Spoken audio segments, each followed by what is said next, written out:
sobre as escolhas de Deus, envolvendo não só os apóstolos, mas de forma geral, como se dá na vida do cristão, né? De forma bem genérica, tá? Como Deus escolhe, quais são as diferenças entre as escolhas humanas e as escolhas divinas, especialmente dentro do aspecto discipular e apostólico, tá?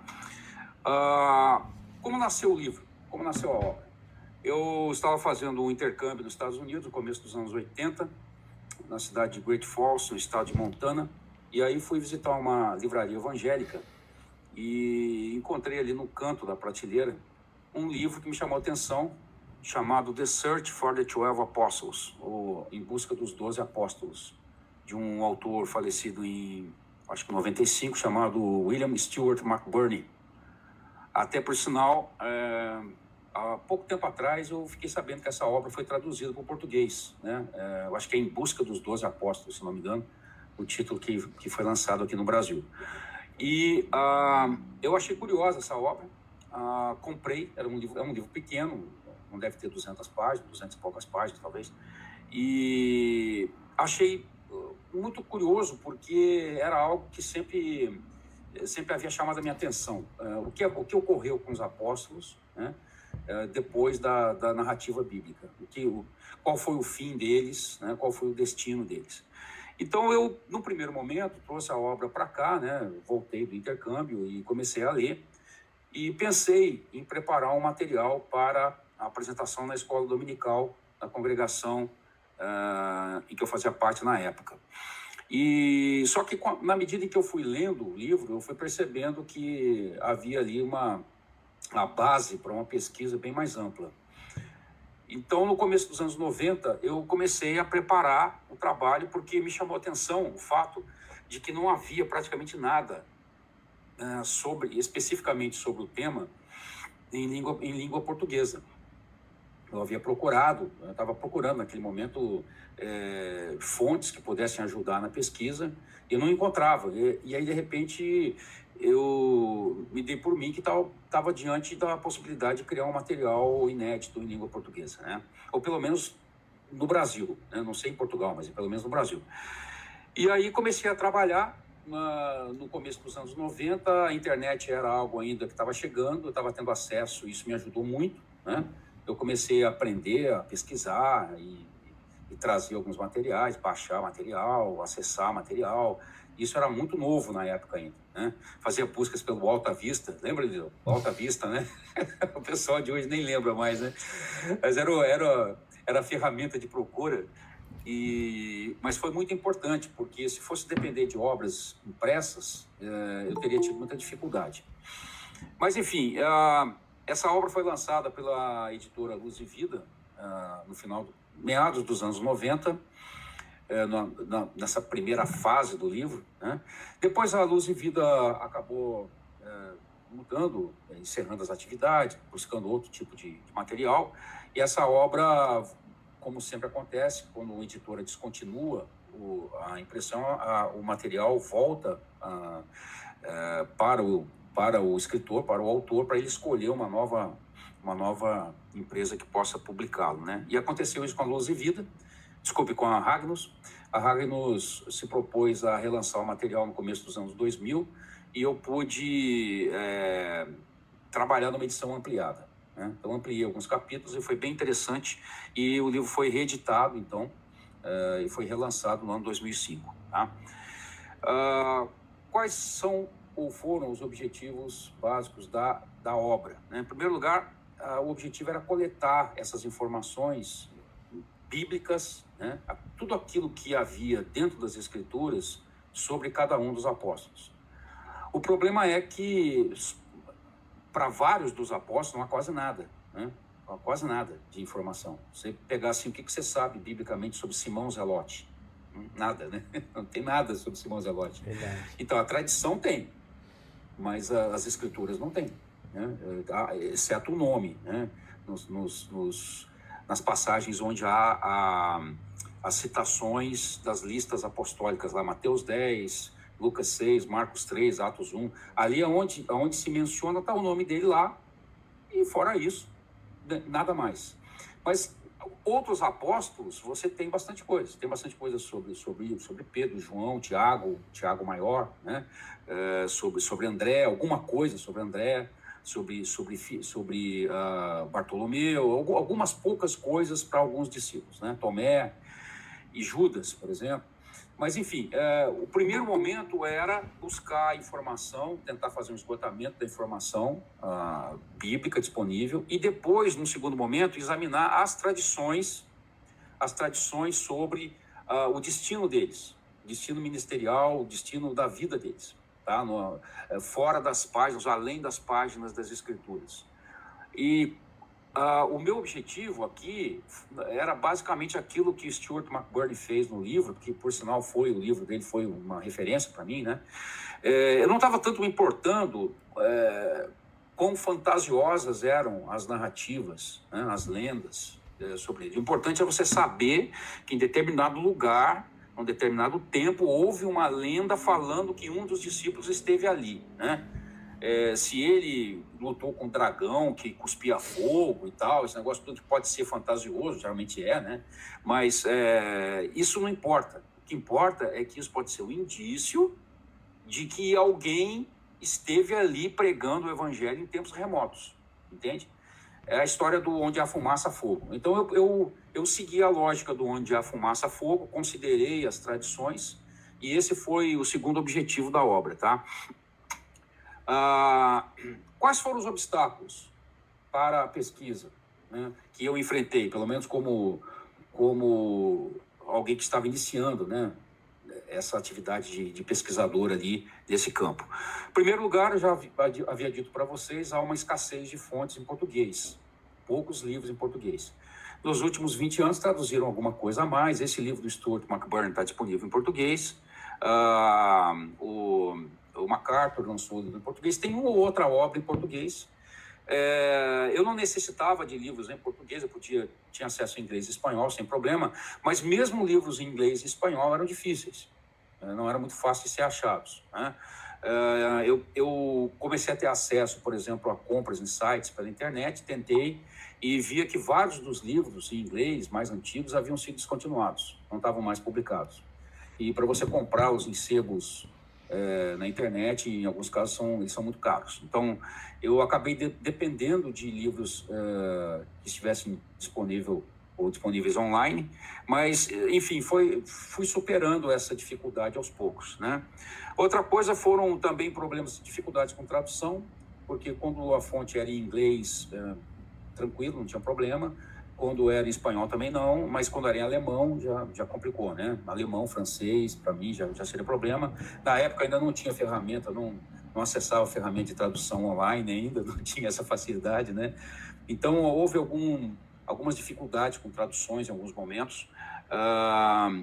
Outra coisa foi, para mim, pessoalmente, eu tive que exercer a disciplina da pesquisa. Eu fazia isso no período fora do meu trabalho.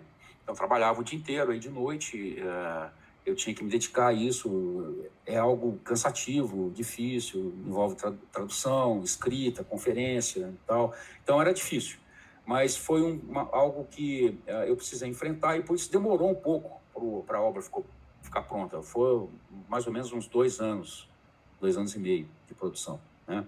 Foi bastante demorado, eu considero, né? Enfrentei também uma outra dificuldade, que foi o desinteresse das editoras cristãs, né? Por incrível que pareça, no primeiro momento não houve interesse. Eu procurei, já estava com prelo, já estava com 80% dele pronto. Procurei grandes editoras. Uma delas, inclusive, demorou muito para me dar a resposta, que já estava prevista como uma resposta negativa, me atrapalhou bastante. Então, eu precisei rodar um pouco até finalmente encontrar a Luz e Vida de Curitiba, né, para realmente conseguir levar adiante o trabalho, né? Muito bem, dentro dessa pesquisa, quais foram os fatores que eu encontrei e que estão descritos na obra, tá? Você vai poder, se você eventualmente tiver acesso a ela, você vai poder averiguar quais os fatores inibidores, eu chamo de inibidores da historicidade dos apóstolos. Quando você quer fazer um traçado, né, da historicidade dele, quais são os fatores que dificultaram isso, né? Bom, em primeiro lugar, os apóstolos, eles eram figuras muito simples, né? Ao contrário do que geralmente a gente constrói nas tradições religiosas, a gente imagina que eles eram indivíduos, né, carregados no ombro, tal, das pessoas, com toda aquela glória humana. Não, eles eram pessoas bastante simples, né? A simplicidade deles fazia estar com o povo, com as pessoas, com a igreja, naturalmente. E uma coisa que o Stuart McBurn falou, que eu acho bem interessante, é que os apóstolos estavam ocupados demais fazendo história para escrever sobre história. E é um fato isso, né? Então, essa simplicidade dele não os tornava alvo de grandes observadores históricos, mesmo porque os cristãos, a maior parte deles no início, não tinha muito essa perspectiva. Havia uma falta de perspectiva histórica da igreja de longo prazo. A igreja não tinha naquele momento a ideia, nós vamos passar 3.000 anos aqui na Terra, 2.500 anos aqui. Havia uma perspectiva escatológica mais breve, né? Uma perspectiva escatológica. Jesus estava vindo, Jesus viria. Quem sabe numa próxima geração, numa outra geração, duas, três gerações, né? Não havia essa perspectiva de que você vai construir um mundo cristão, né, ocidental, nada contra, né? Tudo a ver com o mundo ocidental, mas não havia essa perspectiva, né? Havia uma ideia de que o retorno de Cristo era algo iminente, né? Por sinal, isso até trouxe um certo problema para a igreja primitiva, né? A igreja de Jerusalém teve problema com isso, né? A ideia de você construir uma comunidade esperando ali a volta de Cristo, né? Isso foi um problema grave, né? Teve que ser trabalhado, né? Porque isso aí feria o próprio ideal missionário da igreja, né? Se você se fechasse ali em Jerusalém, né? O Senhor teve que permitir uma perseguição dentro de Israel para os caras saírem de lá, né? Outro ponto que também dificultou, de certa forma, a pesquisa, né? Dificultou assim, foi o que os gringos chamam de tricky, uma coisa assim que você sabe, você tem que desembaraçar o nó. A ocorrência de homônimos. Então, homônimos são vários apóstolos que têm o mesmo nome, né? Então, você tem vários Tiago, você tem Simão, mais de um, né? Você tem apóstolos que, em função de terem o mesmo nome, as tradições posteriores vão misturando os acontecimentos e os fatos, né? Então, você acaba não sabendo quem é. De Judas tem mais de um, né? Então, Tiago, você tem 2 Tiagos dentre os 12, tem um terceiro que aparece depois, que é de grande importância na igreja, que era meio irmão do Senhor, né? E que, ao que tudo indica, assume a liderança da igreja de Jerusalém. Então, o que acontece? Isso embola um pouco a tradição posterior, que é uma tradição, não foi construída por eruditos, ela foi construída por narrativas. Vocês entendem? Então, homens de Deus que você quer narrar têm o mesmo nome, são homônimos. Ali na frente, essa tradição começa a misturar. Então, quando você vai fazer o estudo dessas biografias, você tem que separar as coisas. E nem sempre isso fica muito claro, né? Havia também, e esse é um outro fator que eu chamo de fator inibidor da historicidade, é que o mundo secular da época, por exemplo, o mundo romano, que a igreja cresceu em direção ao mundo romano, né? Cresceu dentro do mundo romano, fora dele também, mas a gente conhece mais as histórias dentro do mundo romano. O mundo romano não estava preocupado com a igreja no primeiro momento, né? A igreja os cristãos, no primeiro momento, eram uma seita judaica, né? E que foi logo proscrita, foi logo considerada uma seita ilegal, né? Como diziam os romanos, non licet vos est, né? Não é lícito que existais, né? Porque eles estavam, diferentemente dos judeus, eles estavam proclamando um rei, né? Um Messias como rei, né? como Senhor. Esse termo, o Kyrios, era um termo muito pesado, né? Para nós hoje faz parte do nosso vocabulário, mas para a época era muito pesado isso. Você chamar alguém de Senhor, né? Isso colocava os cristãos dentro de uma situação de ilegalidade, né? Então eles eram proscritos, eram desprezados e não eram alvo de historiadores. Eles vão prestar atenção à igreja muito tempo depois, né? Muitas décadas depois, que o mundo romano vai começar a prestar mais atenção. No primeiro momento, tudo é muito incidental, né? Tudo é muito são ocorrências esparsas, né? Vamos dizer assim. Outra coisa também que eu cito no livro, que você vai poder ver com mais clareza, é o aparecimento das relíquias, né? Das relíquias medievais. Quando a igreja, enfim, se estabelece, né? E quando o Império Romano nominalmente se converte, e aí nós já estamos falando do século IV, né? Quando ele nominalmente se converte à fé cristã, e a igreja torna-se uma igreja estatal, né, por assim dizer, ela passa a ser amparada pelo Estado, aí tudo começa a mudar, né? Tudo começa a mudar, a perspectiva toda, até mesmo a forma como os líderes exercem o ministério, né? O culto muda, o local de reunião muda, tudo muda. E aí, na Alta Idade Média, você começa a ter uma busca incessante. Desde o começo, na verdade, desde o princípio da Idade Média, já começa uma busca por relíquias. Porque desenvolveu-se essa ideia na Idade Média de que as relíquias, provando que certo apóstolo esteve ali e possivelmente fundou aquela igreja daquele determinado lugar, isso faz com que aquele lugar seja um ponto de peregrinação. Você entende? Então, se aquele ponto é um ponto de peregrinação, significa que aquilo vai trazer aquilo que nós chamaríamos hoje um turismo religioso, vamos dizer assim, né? Claro que na época a perspectiva não era essa, mas essa peregrinação era também economicamente interessante para várias igrejas ali, para vários sítios, digamos, eclesiásticos, tá? Só que isso é complicado, porque houve também muita coisa que foi forjada, né? Então, isso acabou complicando e confundindo um pouco o estudo das origens ou da passagem dos apóstolos por alguns lugares, né? Muito bem. Uma coisa que é interessante você perceber é que, apesar das dificuldades que a igreja primitiva teve, e foram muitas, né? A igreja não tinha recursos financeiros abundantes, não tinha, né? A igreja sofreu pelo menos 10 perseguições do Império Romano. Eu digo pelo menos 10 porque nós não sabemos exatamente quantas foram, tá? Costuma-se numerar como 10, mas depende da forma como você mede essas perseguições. Tem algumas contagens aí que juntam 2 imperadores numa mesma perseguição. Então, pelo menos 10 perseguições a igreja enfrentou, algumas mais violentas que outras, algumas mais duradouras que outras. A média de perseguição, se você for fazer pela média, tá? Isso é média, tá, gente? Média.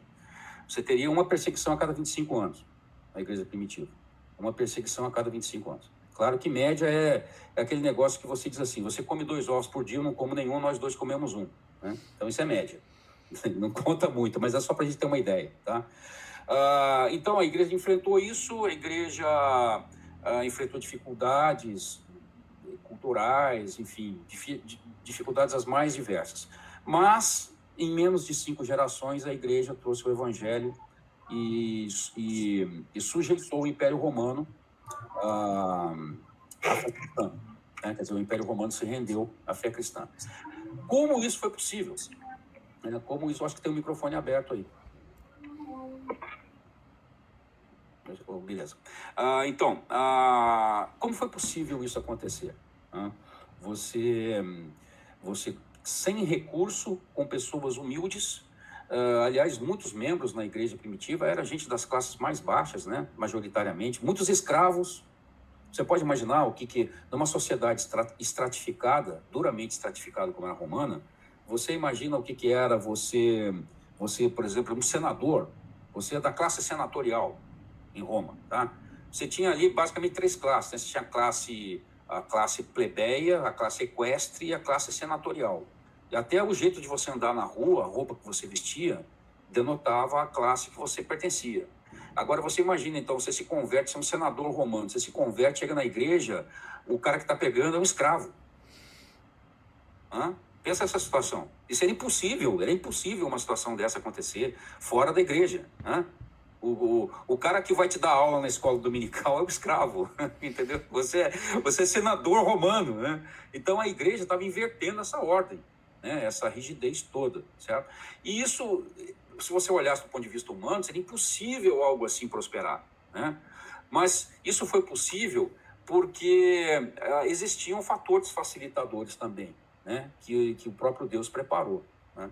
Então, por exemplo, nós podemos dizer hoje, olhando para trás, né, naquele primeiro século da era cristã, que estávamos vivendo ali, né, a humanidade estava vivendo ali aquilo que o apóstolo Paulo chama lá em Gálatas de a plenitude dos tempos.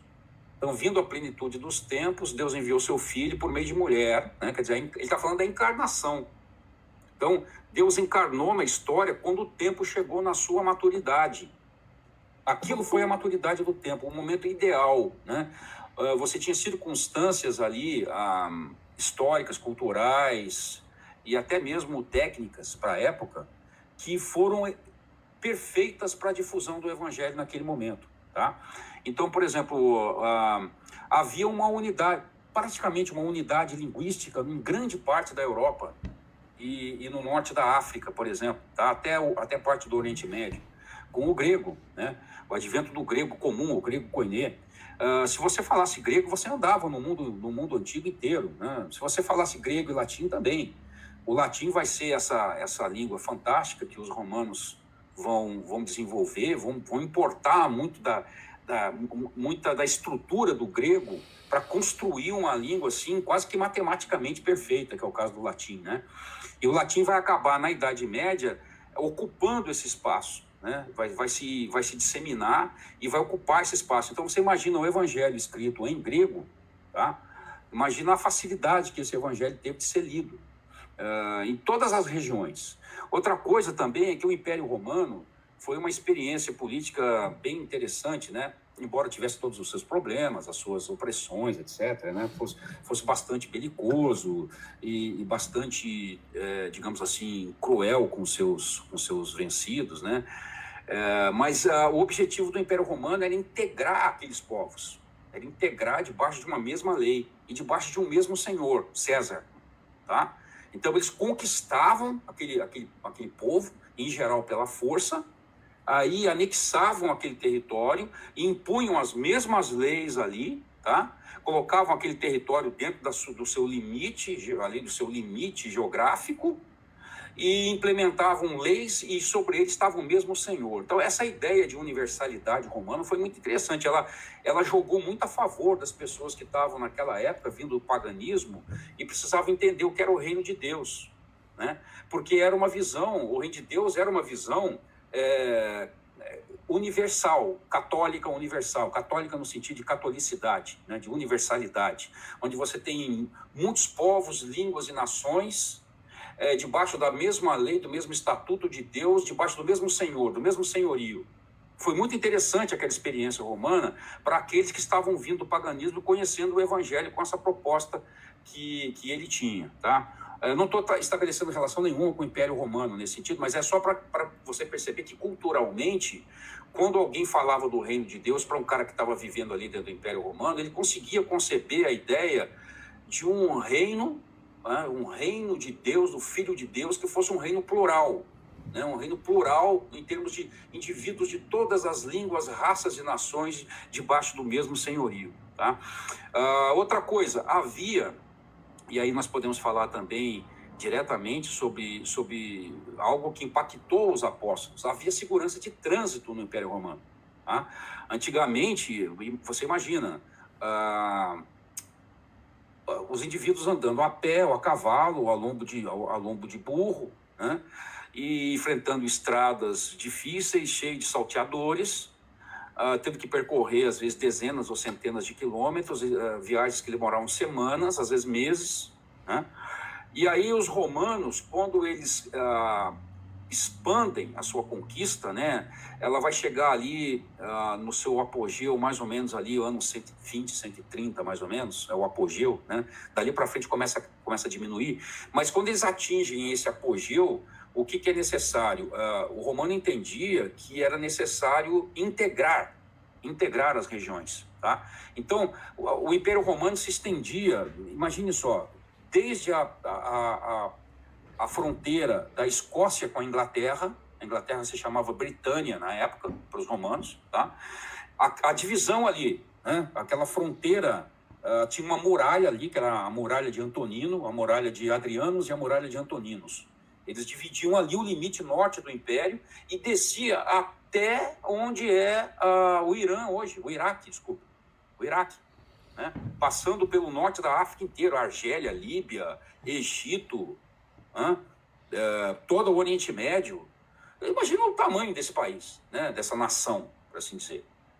A Alemanha, por exemplo, foi e voltou ali, os romanos conquistavam, perdiam, era uma região sempre em litígio, né? A Germânia era uma região em litígio, mas quase toda a Europa, a Romênia, lá no leste europeu, era justamente esse nome que tem, Romênia, porque os romanos dominaram aquilo lá.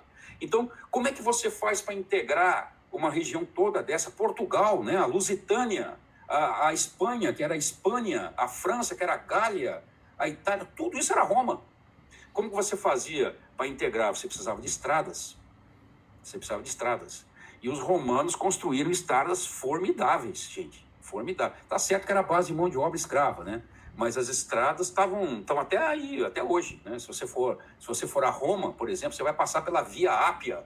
A Via Ápia é uma estrada romana, é de 2000 anos, né? Tá lá até hoje. É uma estrada bem acabada, tudo, né? Resistindo ao tempo.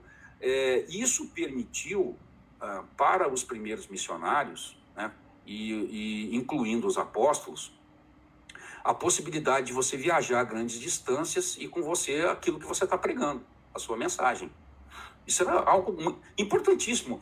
Antigamente, antes do Império, quando o mundo estava dividido em pequenos reinos, a cada pequena distância você tinha que atravessar postos de fronteira. Entende? Tudo isso era mais difícil, a língua não estava integrada, os povos estavam em litígio, enfim, tudo isso estava mudando naquele momento certo que o apóstolo Paulo chama de plenitude dos tempos, né? Houve também uma coisa importante que a gente precisa considerar, eu falo no livro, você vai poder conferir, que é o judaísmo da diáspora. Os judeus que se espalharam. O que é o judaísmo da diáspora? São os judeus espalhados pelo mundo. Então havia já naquela época mais judeus vivendo fora de Israel do que em Israel, né? Assim como hoje, né? Há mais judeus vivendo fora do que dentro. Os judeus se espalharam e se espalharam por toda a bacia do Mediterrâneo, norte da África, sul da Europa, Oriente Médio. E o que acontece? Os judeus, embora eles formassem assim um pouco de uma espécie de sociedade dentro da sociedade, né? Eles não se integravam totalmente, se integravam parcialmente, mantinham os costumes. Eles começaram a transportar para o mundo pagão algumas das ideias contidas, por exemplo, nas Escrituras, a ideia de a vinda de um Messias, a santidade de Deus, o Deus único, aquilo que Deus esperava do seu povo, todos aqueles valores bíblicos que o judeu conhecia e o pagão não conhecia, o judaísmo da diáspora transporta aquilo para mais perto dos pagãos. Então, o que acontece? No século II, muito pagão já sabia de que os judeus esperavam o Messias. Vários desses conceitos que eram comuns para os judeus começam a ser assim ventilados. O pagão que tem contato com o judeu passa meio que a saber. Começa a aparecer aqueles chamados amigos da sinagoga, por exemplo. O amigo da sinagoga era o cara que o amigo de Israel, né? Era o cara que não se deixava circuncidar, mas ele era simpático, à causa judaica, ao Deus de Israel. Vejam, por exemplo, o centurião Cornélio, né, em Atos. O centurião Cornélio é um caso típico. É o cara que não entrava na sinagoga, ficava ali fora, mas ouvia a palavra, né? Ele ouvia a palavra e ele mantinha o temor de Deus. Tá? Então, o judaísmo ele forma uma ponte cultural com o mundo pagão, que foi muito importante quando os discípulos chegam para pregar. Ou os apóstolos, se preferir, né?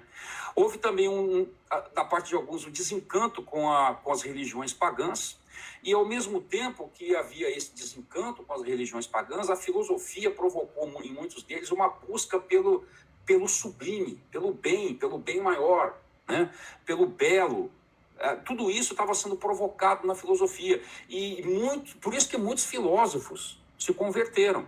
Né? Você vai ver, por exemplo, de Justino Mártir, por exemplo, um cara que se martirizou, o cara foi levado ao estertor da morte em nome da fé. Ele era filósofo, assim como ele, vários outros, né? Se converteram porque buscaram a sublimidade na filosofia, não encontraram na filosofia, mas acabaram encontrando no Evangelho. Isso é algo bastante interessante também. Muito bem, agora, feita essa apresentação inicial da obra, ou daquilo que vocês poderão encontrar na obra, né? Eu gostaria de divagar um pouco com vocês aqui, divagar sobre as escolhas de Deus, que eu chamo de insondáveis, né? Porque nós não conseguimos esgotá-las, nós não conseguimos esquadrinhá-las totalmente, porque elas revertem a nossa lógica, né? E os apóstolos, ou primeiramente os discípulos, né, são um exemplo disso, tá? Eu queria começar com um parêntese, e considerar com vocês um pouco sobre as escolhas humanas, a realidade das escolhas humanas. Porque aqui a gente pode trabalhar de forma dialética, né? Para a gente poder entender o outro lado, a gente pensa o contrário, né? Nossa mente funciona assim, né? Dialeticamente. Como são as escolhas humanas, né? Antes da gente tentar entender exatamente as escolhas divinas. Bom, imagine a lógica de mercado, tá? Que é uma coisa que nos afeta a todos. E eu não falo aqui como crítica, não, porque eu sei que isso é uma realidade que não tem como a gente transcender, né? A gente depende da economia, depende do mercado. Então, imagine que você quer ser escolhido, tá? Para uma vaga de um serviço qualquer, de um emprego, você está se candidatando, né? Como é que você faz? Bom, você e todos os demais vão buscar a excelência daquilo que pode oferecer, porque você quer mostrar que o seu mérito, né, justifica a sua contratação. Né? Isso é o que a gente chama de meritocracia. Então, você estuda, se prepara, busca experiência, busca falar mais de um idioma, visa aí crescer cada vez mais no seu conhecimento e engrossar o seu currículo, né? Então, você busca o máximo das suas capacidades pessoais para que, porventura, em função delas, você seja o escolhido, né? Agora, deixa eu propor para você uma questão aqui, claro, totalmente fantasiosa, mas que pode nos ajudar a imaginar um pouco dessa insondável escolha de Deus, né? Imagina que você fosse começar eu não vou chamar organização, vou chamar organismo, porque é vivo, tá? E aqui está se tratando da igreja. E você precisa escolher os homens que vão administrar, vão gerir, vão tocar esse organismo vivo. É uma poderosa instituição, tá? De caráter transnacional, que vai se espalhar pelo mundo inteiro, tá? Vai passar por milênios, atravessar 2 milênios. Vai enfrentar as dificuldades mais difíceis que você pode imaginar, porque não vai ter recurso no começo, vai sofrer oposição de Estado, né? E só que essa entidade, esse organismo vivo, tá? Ele tem uma mensagem poderosíssima. Ele é capaz, a mensagem que está ali pode libertar os homens, né? De tudo que é coisa ruim que você possa imaginar, né? E ao fim, atravessando 2.000 anos, essa organização ou organismo vai contar com 2,4 bilhões de adeptos nominais no mundo todo. Quem que você escolheria para ser os iniciadores, os gestores iniciais, né? Imagina só, né? Gestores iniciais dessa obra. É uma coisa importante, né? Bom, a gente pensaria assim, eu e você pensaríamos na lógica do mercado, né? Nós iríamos escolher os homens mais brilhantes. Nós escolheríamos os homens de notável saber, capacidade intelectual invejável, homens que fossem doutorados, treinados, experientes, né, em diversas áreas do conhecimento, pessoas aí que falassem vários idiomas, né, fossem carismáticos, tivessem talento, fossem versáteis, arrojados no investimento, fossem resilientes diante das dificuldades, tivessem a famosa inteligência emocional, como dizem alguns, né? fossem destemidos, proativos. Não é isso? Essa é a lógica nossa. É assim que a gente faria, né? A gente faz isso para coisas muito menores. Se você é um empreendedor, for montar a sua pequena empresa, você já vai... Isso aqui já vai ser a sua lógica, não é? Muito bem. Agora, fechando parênteses, tá? Guardem a referência do chamado humano. Vamos pensar numa coisa. Vamos começar a pensar no chamado divino, tá? E aí eu queria que você desse uma olhadinha em Marcos 3:13, 13, 14. Você vê ali um detalhe interessante. Marcos diz assim, que Jesus subiu ao monte e ele chamou para si os que ele quis. Ele chamou para si os que ele quis. Tá? E vieram a ele. E aí, depois que ele chamou para si esses tais, conforme a sua vontade, ele os designou, tá? Os nomeou, os designou para que fossem, né? Depois de estarem com ele, ele os mandou para que fossem pregar. Então, veja só que interessante. O apostolado começa com o discipulado, né? Porque o estar com Jesus é a base do discipulado. Andar com ele, caminhar com o Senhor, isso foi a base. Em estando com Jesus e se tornando um discípulo, o Senhor Jesus os envia. Então, qual é a base do apostolado? A base do apostolado é, tendo sido discípulo, tendo tido experiência discipular, esses tais foram enviados pelo Senhor, né? Foram enviados para o mundo, foram chamados do mundo e enviados ao mundo. Você entende a tensão aqui? Ó? Tem uma tensão aqui. Ele foi chamado do mundo e foi enviado para o mundo, né? Então, esse chamado do mundo para estar com o Senhor é a base do discipulado. Esse ser enviado ao mundo pelo Senhor é a base do apostolado. Então, era isso que eles estavam vivendo aqui, tá? Então, quando somos enviados ao mundo, quando os discípulos foram enviados ao mundo, eles foram enviados como testemunha daquilo que eles viram. Eles não foram enviados como teólogos. E nenhum deles era teólogo, né? Nada contra os teólogos, tá, gente? Por favor, tá? Eu estou só reconhecendo uma realidade. Eles não foram enviados como teólogos, eles foram enviados como testemunhas. Eram discípulos, tinham andado com o Senhor os chamou, o Senhor chamou aqueles que ele quis, né? Não tinha mérito, veja que não tinha mérito pessoal aqui, tá? O Senhor quis chamar, chamou, caminhou com eles, os capacitou e os enviou como testemunhas. Então é aí que você vê aquela palavra interessante, na palavra mártir, ou a martíria, ou a martiria, como diriam os gregos, né? A martiria era a capacidade que você tinha de testemunhar daquilo que você viveu, experimentou, desfrutou, mesmo que isso custasse a sua vida.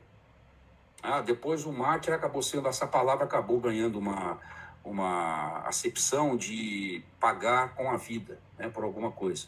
Mas a ideia aqui é o seguinte, você vai testemunhar do que você viu, do que você vive, do que você experimentou, tá? Ainda que esse testemunho possa custar a sua vida. Então, a ideia básica do apostolado aqui, primeiro discipulado, depois o apostolado, é que o indivíduo ia ser enviado ao mundo, tendo sido chamado do mundo, capacitado pelo Senhor, enviado ao mundo para testemunhar daquilo que ele viveu e vive como servo do Senhor. Só que o apóstolo tem uma coisa interessante, tá? Porque o apóstolo, ele não funciona só como um mensageiro de uma palavra. Ele não é só testemunha, ele não é só mensageiro, ele não é só o angelos, o anjo. O anjo é o mensageiro de Deus, tá? Mas o apóstolo não é só isso. O apóstolos é mais do que isso. O apóstolos é alguém que está sendo enviado por alguém maior do que ele na autoridade desse alguém. Vocês estão entendendo isso, não? Vocês estão entendendo isso? Isso aqui é o que distingue a ideia de apóstolo, que não era uma ideia muito conhecida dentro do judaísmo, mas havia alguma coisa semelhante, tá? Então você tinha, por exemplo, o Shaliá. O Shaliá era aquele cara que era, por exemplo, enviado, era aquele fariseu, por exemplo, enviado pelo Sinédrio, ou um ancião de Israel, enviado pelo Sinédrio, na autoridade do Sinédrio. O Sinédrio dava autoridade, mais ou menos o que Paulo fez antes de se converter, tá? Quando ele persegue a igreja. Ele está indo na autoridade dos anciãos de Israel, com cartas desses anciãos, na autoridade deles, para fazer o que ele tinha que fazer. Agora, o apóstolo, aqui no caso do evangelho, o Senhor deu autoridade. O Senhor o revestiu de autoridade para que o apóstolo vá nessa autoridade e testemunhe, ainda que seja com a própria vida. Tá? Então, esse é um detalhe que cerca a base do chamado. Agora, uma coisa ainda complementar aqui. Quem escolhe o mestre? O discípulo escolhe o mestre ou o mestre escolhe o discípulo? Essa é uma outra coisa que nós devemos pensar também em relação aos apóstolos, contrastando com Israel. Pensa no caso de Israel, que era a realidade dos discípulos. Tá? Aos 14 anos, o jovenzinho judeu já era maior de idade. Tá? Aos 14 anos. Hoje nós temos homens com 40 jogando videogame aí como se fossem adolescentes psíquicos, né, gente? Mas em Israel, o cara com 14 anos já era homem. Ele já era homem, já andava como homem, já tinha sobre si responsabilidade de homem. Se ele quisesse, como judeu, tá, seguir a carreira religiosa, ele poderia, né? Vamos supor, ele quer crescer na lei, quer servir a Deus. Aí o que ele fazia? Ele escolhia um rabi para ele. Ele olhava, tinha vários rabis, tá? Aí ele escolhia um rabi. E ele se apresentava àquele rabi e se demonstrava interessado em segui-lo. Tá? Ele queria ser um talmidim, um aprendiz desse rabi. Tá? E depois, quando ele se apresentava a esse rabi que ele escolheu, tá? O que ele esperava escolher desse rabi era: vem e segue-me. Significava que ele estava aprovado. Tá? Ele havia sido aprovado pelas suas qualidades pessoais. Pelas suas qualidades, o rabi viu nele uma promessa, né? Viu nele condições, viu nele capacidade de memorizar as escrituras, inteligência, piedade, etc. Imagine várias qualidades. Aí o rabi dizia para ele: vem e segue. O talmidim escolhia o mestre, né? Não é interessante isso? O talmidim escolhia o mestre e o mestre o escolhia pelas suas qualidades. Dizia assim a ele. Agora, notem como é que acontece conosco, né? Como é que aconteceu com os apóstolos. O Senhor Jesus falou: vós não me escolhestes. Vós não me escolhestes. Não fostes vós que me escolhestes. Eu vos escolhi a vós. Eu é que vos escolhi. E não tem muito a ver com qualidade nossa, né? Não tem muito a ver com as nossas qualidades, não. Ele nos escolheu e ele colocou naqueles que ele escolheu um desígnio para que nós vamos, ou para que nós possamos ir ao mundo. Em cima do quê? Do desígnio dele, tá? Para que a gente possa produzir um fruto que seja permanente, de forma que a nossa comunhão com o Pai permaneça, tá?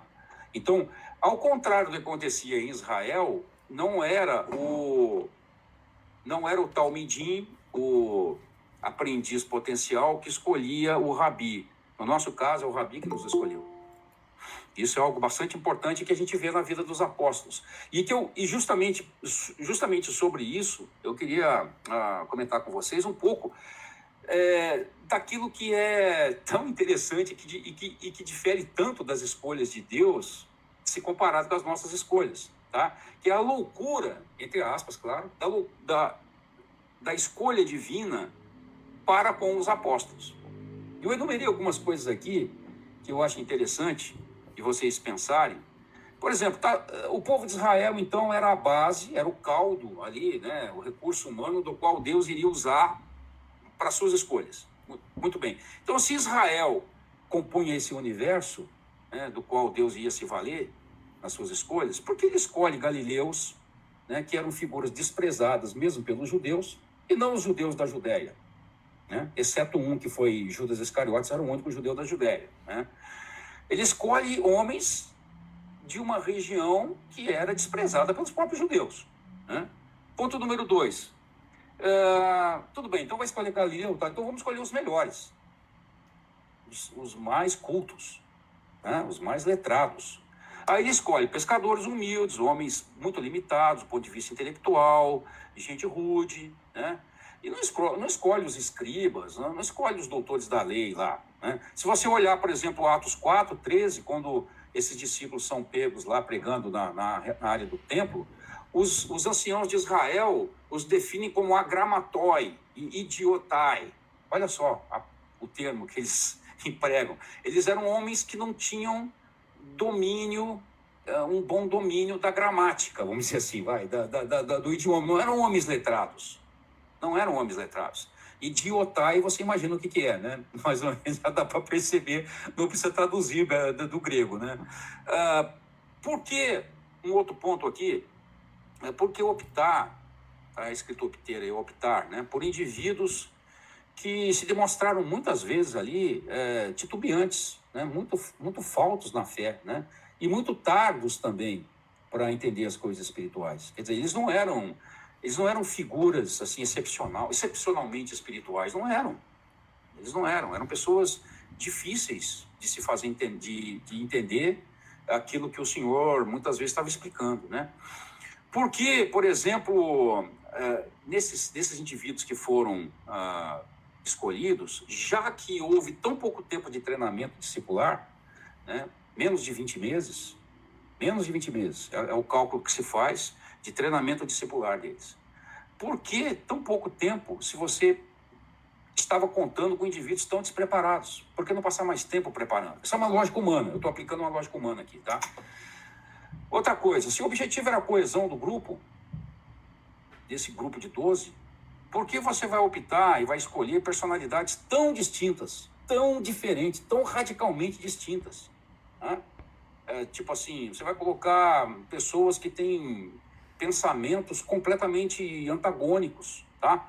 Por exemplo, você vai colocar um coletor de impostos junto com um zelote. Você imagina o que é isso? Então, o zelote quer matar o coletor de impostos, quer trucidar o coletor de impostos, porque o coletor de impostos é o traidor da nação, é o cara que cobra imposto referendando a presença romana. E o zelote quer matar o romano. Então é mais ou menos como você colocar, assim, é como você colocar o Guilherme Boulos junto com o Olavo de Carvalho dentro do mesmo grupo. Imagina como é que você vai fazer isso? Não dá, cara. É impossível. Entendeu? É impossível. O Senhor Jesus fez. Ele fez isso, né? São personalidades muito opostas. A gente não viu, mas deve ter tido muito drama grave ali entre os 12. Conflitos ali entre eles, né? Mas o Senhor sabia disso e escolheu, né? Outra coisa, se havia tanta oposição que a igreja iria enfrentar, né? Por que escolher homens tão frágeis?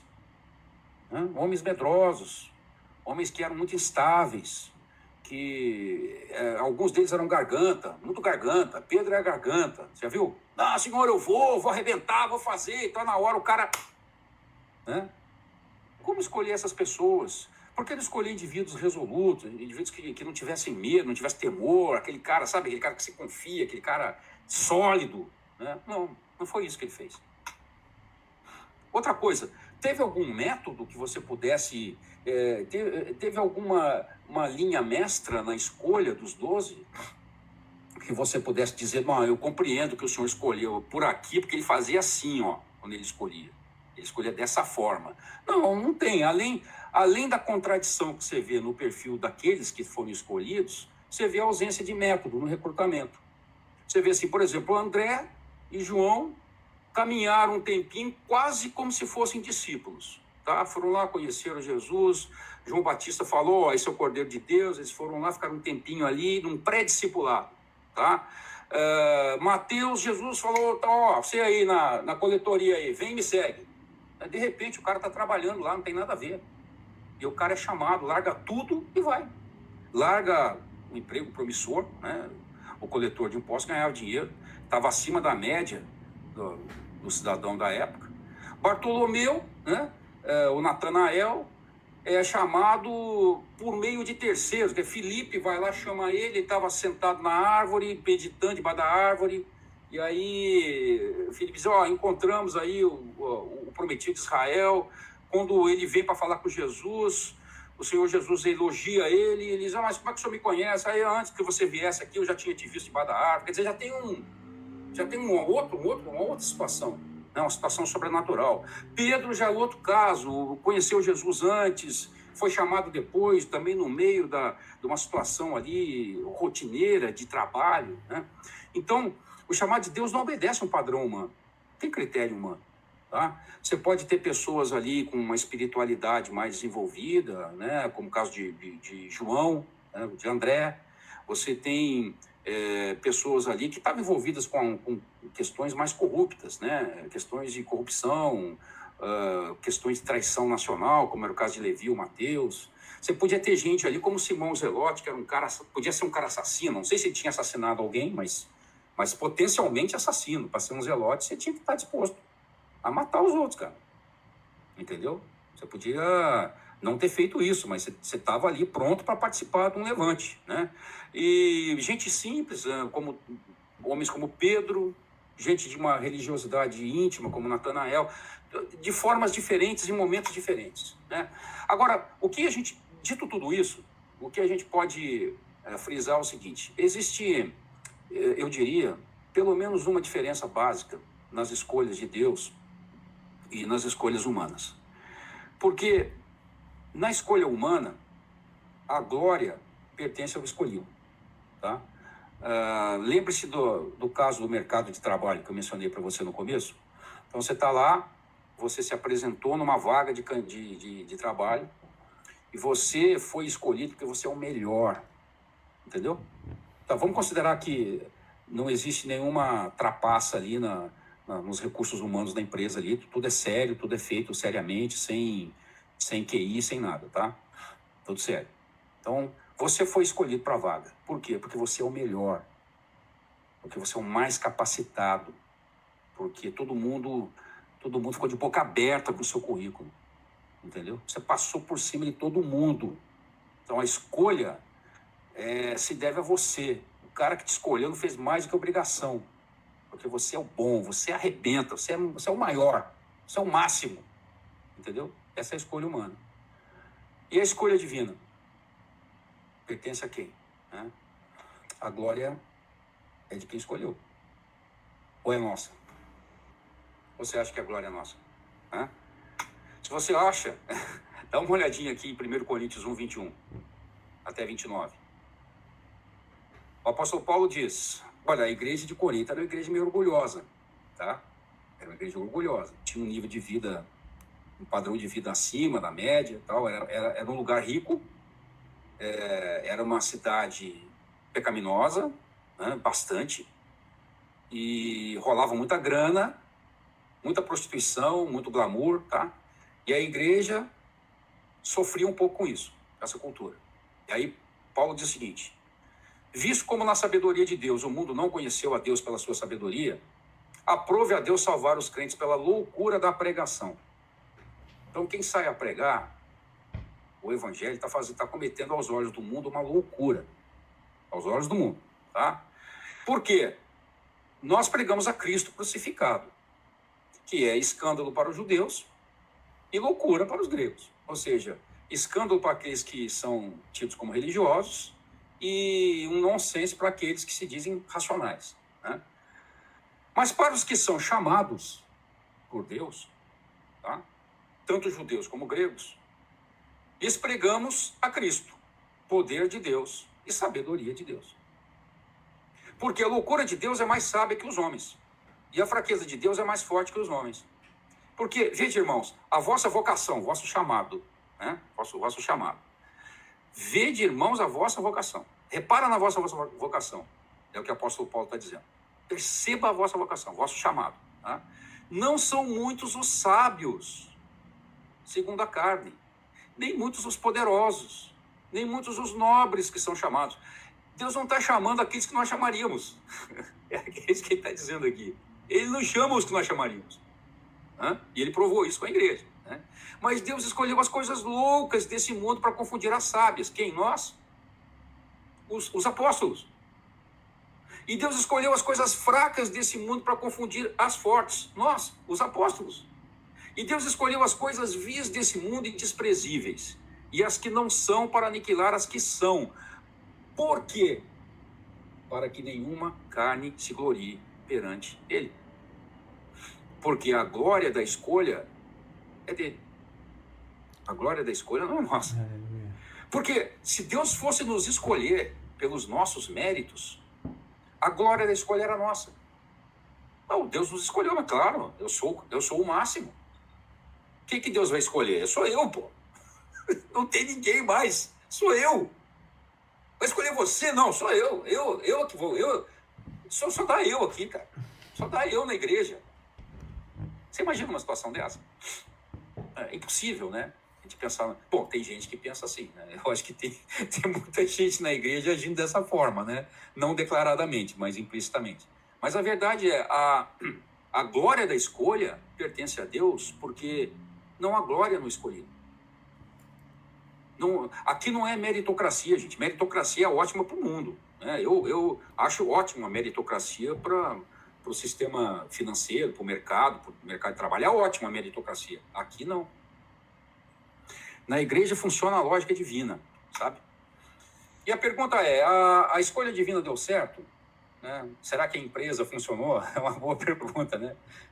Já que Deus escolheu aquilo que não parece ser lógico para nós, né?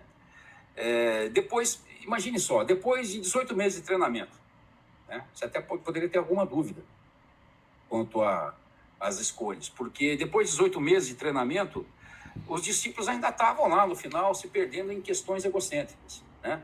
Estavam lá disputando quem era o maior no reino de Deus. Você lembra dessa questão, né?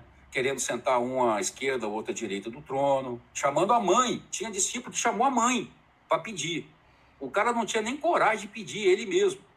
Aí vai lá a mãe dos filhos de Zebedeu. Olha que situação. Olha o que Jesus teve que enfrentar com esses caras, gente. Não é brincadeira, não. Os pastores reclamam hoje aí. Meu irmão, você não viu o que Jesus enfrentou com a igrejinha dele lá. Essa turminha. Discutindo quem era o maior, quem queria. Envergonhados diante de Jesus. Jesus pergunta para ele, o que vocês estavam falando no caminho? Todo mundo fica quieto. Os caras tinham vergonha. Eles demonstravam incompreensão, por exemplo, em relação a quem era Jesus lá no final. Então já tinha ressuscitado.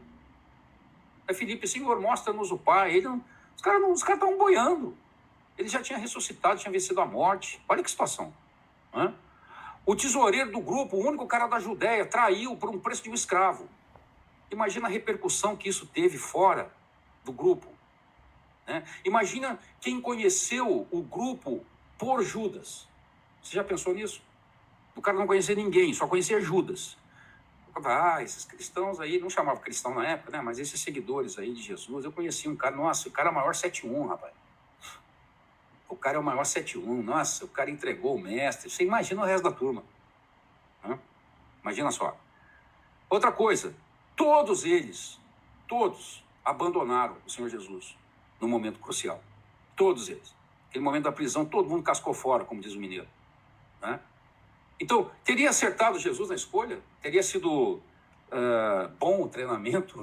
Teria dado certo? Né? Sim.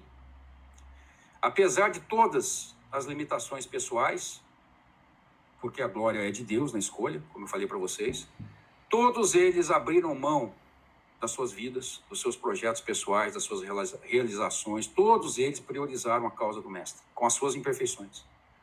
Todos eles abraçaram a causa e aceitaram sofrer as injustiças do mundo. Todos eles, suportando aí as perseguições com fé e tudo isso em prol do reino de Deus.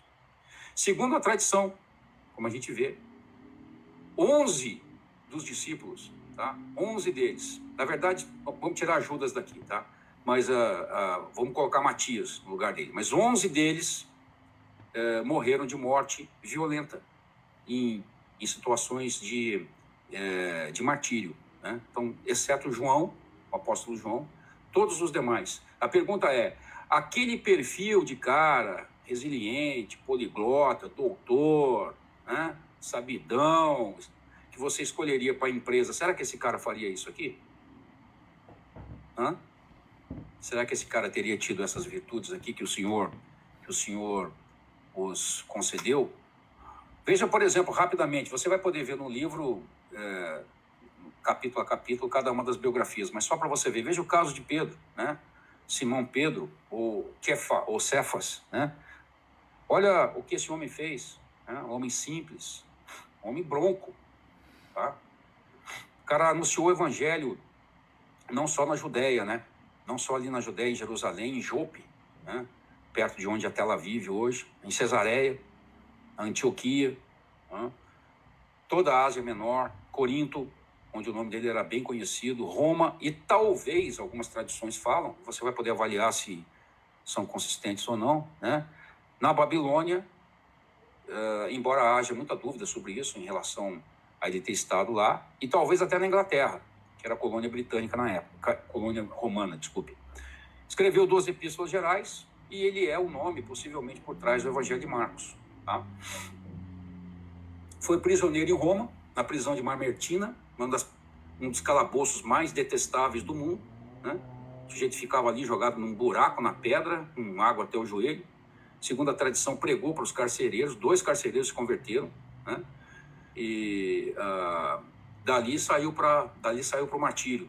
Segundo a tradição, executado em Roma mesmo, dizendo no momento final que não era digno de morrer como seu mestre. Os soldados romanos, que adoravam fazer brincadeira com os crucificados, inovaram virando a cruz de cabeça para baixo. Isso é o que diz a tradição, né? O publicano, ou coletor de imposto, a palavra mais correta é coletor de imposto, ou cobrador de imposto, tá? Publicano mesmo era o cara que estava em Roma, né?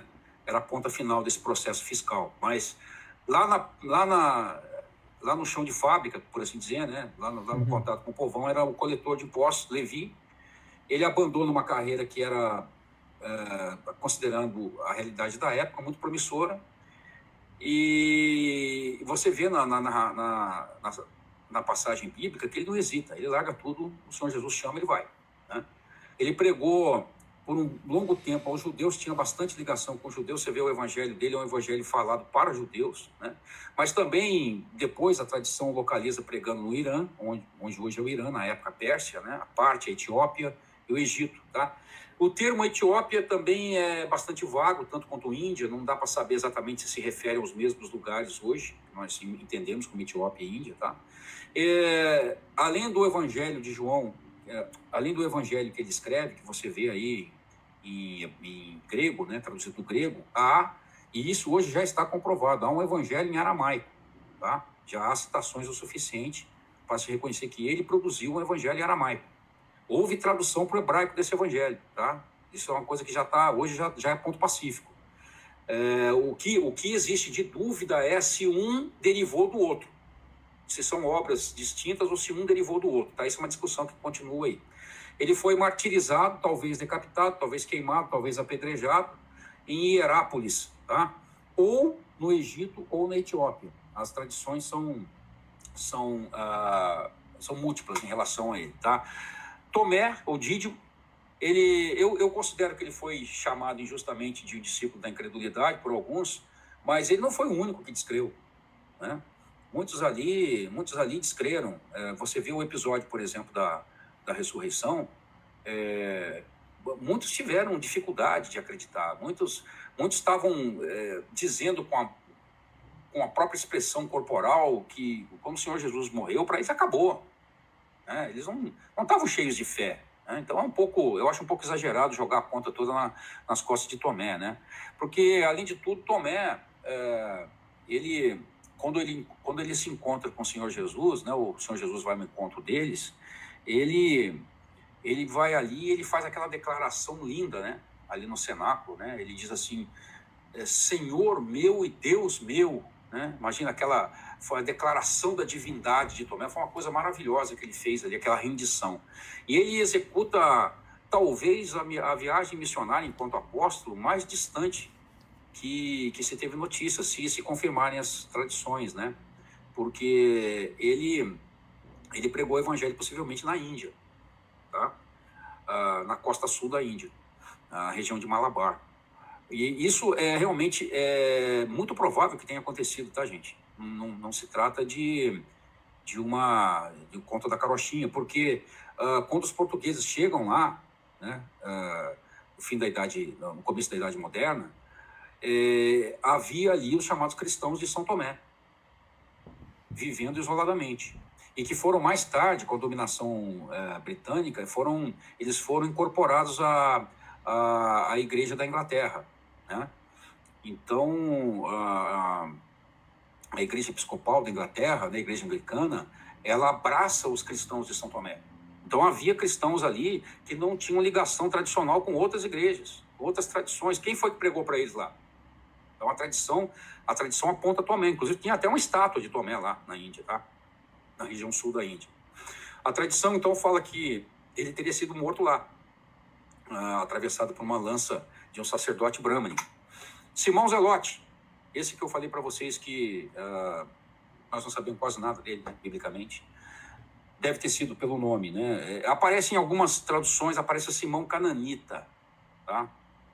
De Cananaios, mas aí Cananita não teria a ver com Canaã, teria a ver com aquele que luta, aquele que tem esse vigor, né, esse furor da luta, tá? Então, ele teria sido um militante zelote, né, um radical, praticamente um terrorista. Era como se fosse um terrorista, tá? Ele abre mão dessa visão, se rende ao evangelho, sai em missões. A tradição cristã medieval fala dele ter pregado na África, fala dele ter pregado no Irã, na região da Pártia e no sul da Inglaterra. Tá? Ele teria chegado no sul da Inglaterra num período bastante delicado, se a tradição se confirma, que era o período de guerra civil, período na época de Nero. Houve uma rainha ali, chamada Búdica, uma rainha pagã, né? Cujo marido e as filhas foram mortas pelos romanos. Tá? O marido era um rei de um clã. A Inglaterra estava dividida em vários clãs e o marido foi morto. E as filhas foram estupradas e mortas pelos romanos. Essa mulher, gente, como diriam os nordestinos, era uma mulher arretada mesmo, sabe? Essa mulher pegou, reuniu os clãs todos lá, saiu para cima dos romanos, começou a trucidar com os romanos. Trucidou com os romanos. Os caras não conseguiam parar essa mulher de jeito nenhum, entendeu? Então, esse período é o período que a tradição fala que ele estava lá. Então, um período altamente perigoso, né? Perigoso. Então, assim, a tradição fala que ele deve ter sido morto lá na região da Britânia nesse período, tá? Meados do século I, segundo algumas tradições. Tiago Maior, que você conhece aí, porque fala-se alguma coisa deles, né? Um dos Boanerges. Então, segundo a tradição, esse cara pode ter, ainda durante o período neotestamentário, alcançado a Espanha, com a palavra de Deus, tá? E se ele o fez, ele foi o primeiro a alcançar uma missão transcultural de todos os apóstolos. Quando todos ainda estavam circunscritos à Judéia, esse cara estava lá na Espanha, que por sinal tinha, já naquela época, uma colônia judaica bem grande, tá? Esse cara é um dos poucos cujo fim você vê nas Escrituras, porque ele foi decapitado por Herodes Agripa I, em 44, tá? Durante aquela tal perseguição que ocorreu, que eu mencionei para vocês no começo, lá em Jerusalém, está descrito em Atos 12. Então ele foi o primeiro mártir dentre os 12, tá? Não o primeiro mártir cristão, o primeiro mártir dentre os 12, tá? João, irmão dele, também um dos Boanerges, filhos do trovão. Agora você imagina só, meu irmão, imagina só, o cara tem um apelido desse, né? Você imagina a encrenca que devia ser esse cara.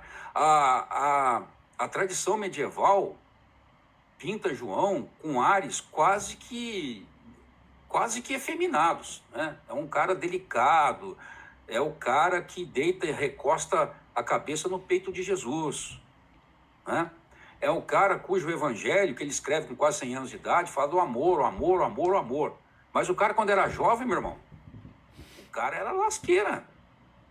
Porque você imagina assim, ó, chega lá na igreja Monte Serra, chega um visitante, aí fala, eu queria falar com fulano de tal aqui. Fala, vai lá, fala com o filho do trovão. Eu não vou, pô. Eu não vou falar com o filho do trovão. Eu já imagino que o cara deve ser uma lasqueira. João era isso, ele e o irmão. Então, imagina a transformação que um cara desse passou, né? esse cara passou por uma transformação. E ele é transformado no apóstolo do amor. Ele não era assim, gente. É isso que eu quero dizer para vocês. Ele não era assim, ele não era o cara do amor, ele era o filho do trovão. E a conversão, o discipulado, a vida com o Senhor, a vida do apostolado, transformou no apóstolo do amor. Quanto tempo foi necessário? Né? Ele sofre exílio. Olha, ele sofre exílio, gente, com 90 anos.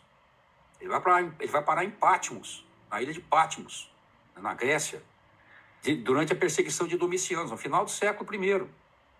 Tá? A ilha de Patmos era um lugar de trabalho forçado. Então era uma colônia penal. Você imagina um cara com 90 anos numa colônia penal. Meu falecido pai morreu com 95 anos, 94 anos. Eu imagino meu pai com 90 numa colônia penal. Eu não consigo pensar numa coisa dessa. E João estava lá, né? Quando o Senhor confere a ele o Apocalipse, né? E aí ele morre com cerca de 100 anos de causa natural, em Éfeso, né? Depois de ter cuidado de Maria, conforme algumas tradições. Então, você vê o caso, por exemplo, de Bartolomeu. É um outro caso típico de apóstolos que tiveram uma longa carreira missionária, né? Várias partes do mundo têm tradição sobre ele. Ele teria escapado, um caso curioso dele, tá? Ele teria escapado de um processo de crucificação, não muito claro como isso teria acontecido, né? Mas ele teria escapado da crucificação na Ásia Menor, né? Em Hierápolis, na Ásia Menor, e dali teria escapado, pregado o evangelho na Frígia, em outros lugares, no Egito, na Índia, e por fim ele teria sido crucificado, ou talvez escalpelado, na região da Armênia, que se torna o primeiro país do mundo oficialmente cristão. Tá? A pregação de Bartolomeu vai lançar uma semente que no final do terceiro século, ano 290, 300 mais ou menos, esse país vai se transformar no primeiro país cristão do mundo, quando Roma estava perseguindo, estava na última e maior perseguição da história da igreja. Você imagina o que é isso? Então, é por isso que ele é chamado de o apóstolo iluminador da Armênia, tá? André. O Aramis. Oi, pois não. Permite uma pergunta? Claro. Ali sobre João, uma vez eu li que depois do exílio, que ele teria sido lançado num tacho de azeite fervendo e o milagre aconteceu que ele não morreu. E isso é mais um mito ou se poderia ser verdade? O que você entende aí do seu estudo? Essa é uma das tradições, essa é uma das narrativas tradicionais citadas eu até menciono isso no livro, tá? Tem mais de uma tradição sobre tentativa de execução de João. Uma delas seria ele ter sido lançado num caldeirão de óleo fervente, que era uma das formas com que se executavam, e a outra era o envenenamento. O cara não sabia, tomava uma poção envenenada. Nessa da poção envenenada, por exemplo, segundo a tradição, o veneno sai em forma de serpente de dentro do cálice, tá? Então, são tradições. Ele não teria... A tradição mais forte não é que ele tivesse sido morto em nenhum desses episódios, tá? Que ele teria passado por essas tentativas de episódio, de execução, e teria morrido de morte natural em Patmos. O que é bastante lógico, porque houve uma certa dúvida se o exílio dele em Patmos teria sido na perseguição na perseguição que eu mencionei para vocês lá fugiu o nome do cara lá, pô. Domiciano, tá? Que é ali 95, mais ou menos. Tá? Ou se teria sido em Nero. Então, essa discussão toda, tentam localizar cronologicamente aonde teria sido, mas é mais provável que tenha sido em Domiciano, ok? Então, se ele passou pelo exílio, tá?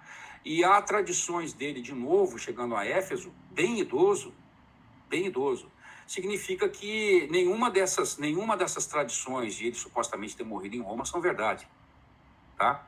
Inclusive, uma tradição interessante de João é que ele já estava com quase 100 anos quando ele estava de volta a Éfeso, e ele era levado para pregar, e ele era carregado pelos irmãos. Os irmãos carregavam ele como se fosse uma liteira, assim, sabe? E aí levavam ele até ali púlpito, e ali ele pregava, e diz a tradição que a pregação dele era essa aqui, irmãos, ó: filhinhos, amai-vos uns aos outros. Olha que grande pregação, gente. Essa era a pregação dele. Aí, como essa pregação começou a ficar muito repetitiva, o pessoal começou a reclamar, né? O pessoal dinossauro da igreja começou a falar: ó, não dá, né? Essa pregação aí já era. Tem que ter uma outra pregação. Aí a tradição diz que ele falou: olha, isso, no final das contas, é o que mais importa. Ele estava querendo dizer, isso é a base de todas as outras pregações. Entendeu? Então, a tradição localiza ele lá. Essas outras tradições que você citou aí, que é o caldeirão de óleo fervescente, o envenenamento, são tradições que podem até ter sido exageros de alguma tentativa de matá-lo, mas não parece ter sido o que de fato aconteceu, tá? E aí, para a gente terminar, e vocês deixarem o comentário se vocês quiserem, nós temos o caso de André, que é considerado pela tradição, é chamado de protocletos, o primeiro chamado, tá? Porque você vê aqui, no Evangelho de João, ele aparecendo ali como discípulo de João Batista e sendo encaminhado por João Batista até Jesus, mas não começando ali o discipulado dele, tá? Isso é importante, você fazer uma separação, não começa ali. Ele ali conhece Jesus, mais tarde é chamado, tá? Então, ele vai ali, conhece onde Jesus estava e tal. Então, essa narrativa bíblica acabou ensejando o apelido dele de Protocletos, o primeiro chamado. Ele é um modelo de missionário, porque tem muitas tradições, mundo afora, de presença de André, tá? Como missionário. Então, ele teria visitado várias regiões distantes, aí, a Sítia, lá no leste europeu, Capadócia, a região que é a região da Turquia hoje, né? Galácia, também na Turquia, Bitínia, Trácia, Macedônia, Caia. Ele teria morrido na Grécia, tá? Crucificado naquela cruz que é a chamada cruz grega, que é a cruz em X, onde o cara é crucificado com braços e pernas abertas, tá? Por isso que essa cruz se chama hoje Cruz de Santo André. Quando você vê a bandeira, por exemplo, da Escócia, você vê aquela é a Cruz de Santo André, a cruz em X, tá bom? Então, gente, eu quero fechar esse tempo de reflexão aí com vocês com a palavra do grande, né? Do grande pequeno, do grande John MacArthur, numa obra muito legal também, que está disponível em português, chamado 12 Homens Comuns. Só que a obra dele não tem preocupação histórica, tá, gente? Se você for comprar o livro de John MacArthur, 12 Homens Comuns, saiba que ele está circunscrito à narrativa bíblica, tá? Ele está refletindo sobre a realidade dos discípulos biblicamente, mas é um livro maravilhoso, tá bom? O legal é você combinar os dois, né? Então, John MacArthur diz o seguinte: apesar dos obstáculos que enfrentaram, eles triunfaram, eles os apóstolos, né? Em meio à grande perseguição e até mesmo ao martírio, eles cumpriram sua missão. Tendo superado todas as adversidades, entraram na glória vitoriosos. E a continuidade da pregação do Evangelho, que estende-se sobre 2000 anos e praticamente sobre todos os cantos da terra, é um testemunho à sabedoria da estratégia divina. Não é de se admirar que sejamos tão fascinados por esses homens. E uma das provas de que deu certo, né, gente, é que nós estamos aqui. Nós estamos aqui servindo ao Senhor. É a prova maior de que a estratégia de Deus, as escolhas de Deus funcionam, né? Tá bom? Então, obrigado aí pela paciência de vocês nesse tempo todo aí. Eu acho que eu extrapolei um pouco, né? Foi uma maravilha, Aramis. Muito obrigado. Eu queria abrir uma oportunidade para o pessoal fazer perguntas para você. Pessoal, pode ficar à vontade. Quem quiser fazer uma pergunta para o Aramis, aproveita. Opa! Vai lá. Rodrigo. Esse é meu sobrinho, viu, gente? Olá, Rodrigo, pode fazer. Chamar a patota da família. Né? É que eu estava vendo um post essa semana e estavam perguntando para um pastor a respeito de jogo de azar, né? Aí o pastor respondeu assim que tem na Bíblia a escolha de Matias, né? Mas que acha que deu azar. Aí eu queria saber do tio aí, o que ele acha dessa escolha, que foi realmente um jogo ali, alguma coisa desse tipo, de sorte, e se deu certo mesmo, e cadê Matias? O que aconteceu com ele na tradição? Porque na Bíblia a gente não encontra, né? Essa é uma questão que eu debato no livro. Eu não vou contar tudo, tá, gente? Porque senão eu vou deixar guardado pro livro, tá? Senão... Mas eu debato sobre isso, tá? A escolha, porque vários autores falam que novamente, como homem, né? Os nossos critérios humanos aqui que estão em questão. Muitos teólogos dizem, mas tinha que ter sido Paulo, né? Tem que ter sido Paulo. Bom, naquele momento não dava, né? Naquele momento não dava Paulo ainda, tá certo? Então, os discípulos iam ter que deixar em vacância aquele 12º discípulo, que era um número simbólico importante, tá? Veja só, a escolha imediata de um substituto para Judas demonstra que o grupo de 12 simbolicamente tinha uma importância.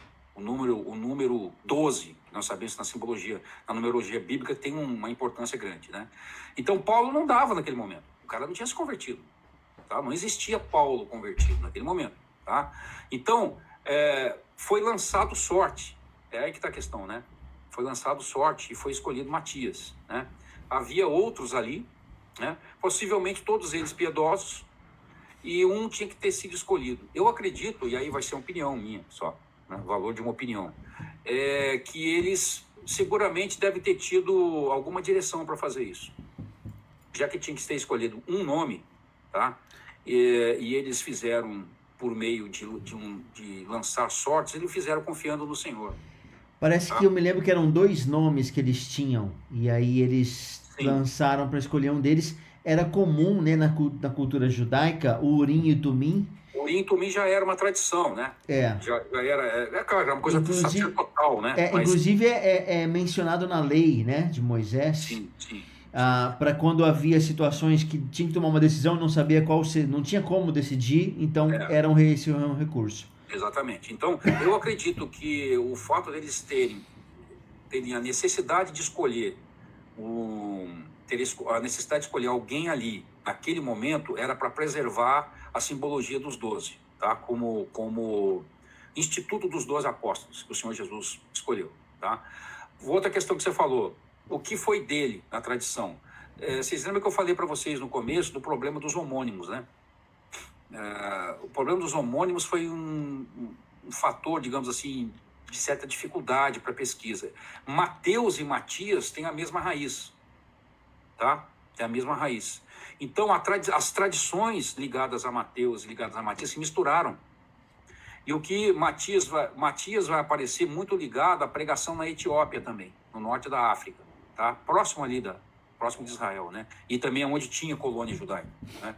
Então, mas ele não desponta com um grande nome, não desponta com um grande nome, com grandes feitos na obra missionária, que tenha ficado, tá? Não estou dizendo que não fez, né? Que tenha ficado registrado, tá bom?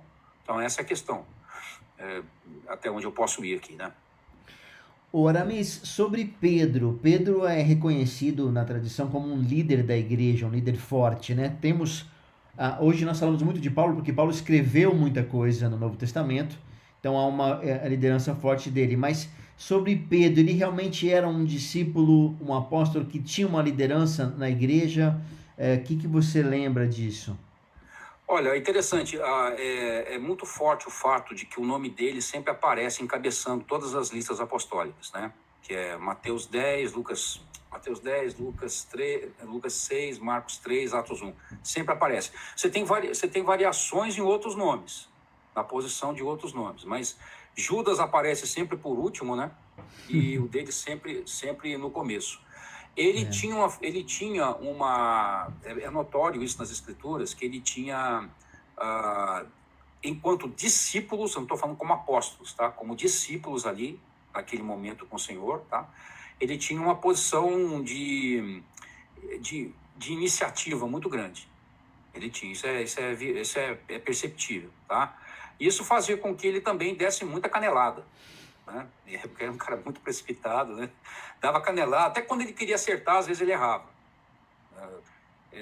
Todo mundo que se fala muito, se expõe muito, acaba errando muito também, né? Agora, você vê que quem era líder da igreja de Jerusalém, depois como apóstolos, tá? Era Tiago, meio-irmão do Senhor. Não era ele, né? Ele estava em posição de missões. Pedro estava em missões, estava fazendo missões. Estava andando pela Ásia Menor, estava andando talvez pela Babilônia. A dúvida se ele foi para a Babilônia é porque a Babilônia não era mais o que foi no período do Velho Testamento, né? Era uma localidade humilde, mas existe alguma tradição falando que ele esteve lá, onde seria o Iraque hoje, né? E tradições falando dele ter estado até mesmo na Britânia, na Inglaterra, tá? E em Roma, que são as mais fortes. Faz sentido que ele tenha estado em Roma, que alguns apóstolos tenham tentado se dirigir para Roma, porque Roma era a capital do mundo, gente. Entendeu? Roma era a capital do mundo. Lá era que as coisas aconteciam, era em Roma, né? Todos os caminhos levam a Roma, tem sentido essa frase, né? Lá era o coração do mundo, o coração político do mundo, tá? Então, ele ter ido lá, ter pregado lá, acompanhado de Marcos, que seria, segundo a tradição, o hermenêutis dele, o tradutor, porque nem todo mundo dominava grego em Roma, as pessoas falavam latim, né?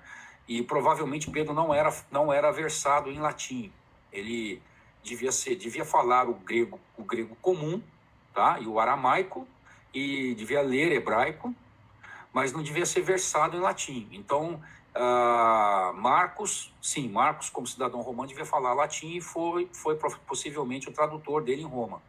Razão pela qual muitos consideram que o Evangelho de Marcos na verdade, as reminiscências de Pedro, tá? E por isso até põe na conta dele esse Evangelho, tá? Quer dizer, em termos de coleta de informação sobre como Jesus viveu, aquela coisa da intimidade que provavelmente Marcos não teve tanto como Pedro, né? Então, deixa eu ver se eu me lembro a sua pergunta. Você tinha falado sobre... Era se realmente ele teve um papel de liderança na igreja, em termos gerais. A liderança dele como discípulo foi marcante, notória, né?